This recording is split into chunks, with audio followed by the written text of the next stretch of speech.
రాష్ట్ర ప్రగతికి అడుగడుగునా వైసీపీ నేతలు అడ్డుపడుతున్నారని సీఎం చంద్రబాబు విమర్శించారు.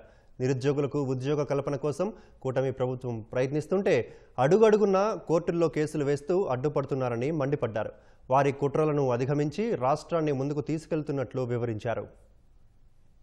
నేను ఒక పక్క అభివృద్ధి ఒక యజ్ఞంగా చేస్తున్నాను, సంక్షేమాన్ని ఒక బాధ్యతగా చేస్తున్నాను, సుపరిపాలన మీకు అందించాలని ముందుకు పోతున్నాం.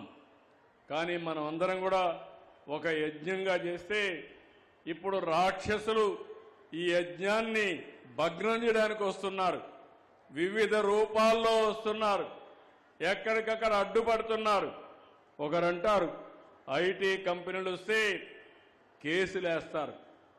నేను మెగా డిఎస్సి పెడితే 40-50 కేసులు వేస్తే ఒక పక్క పని చేయాలి, ఇంకో పక్క ఆ కేసుల మీద పోరాడాలి. నిన్నే కానిస్టేబుల్ ఉద్యోగాలు ఇస్తే దానికి కూడా కోర్టు పోయే పరిస్థితికి వచ్చారు. ఇలాంటి చాలా చేస్తే నేను ఒకటే చెప్తున్నా, భూబకాసురులు ఎంతమంది వచ్చినా ఎన్ని అడ్డంకులు సృష్టించినా నేను అనుకున్న లక్ష్యాన్ని చేరే వరకు వదిలిపెట్టనని మరొక్కసారి మీ అందరికీ హామీ ఇస్తున్నా. విశాఖపట్నంలో మీరు చూశారు ఋషికొండ, 500 ఎకరాలు ఋషికొండ.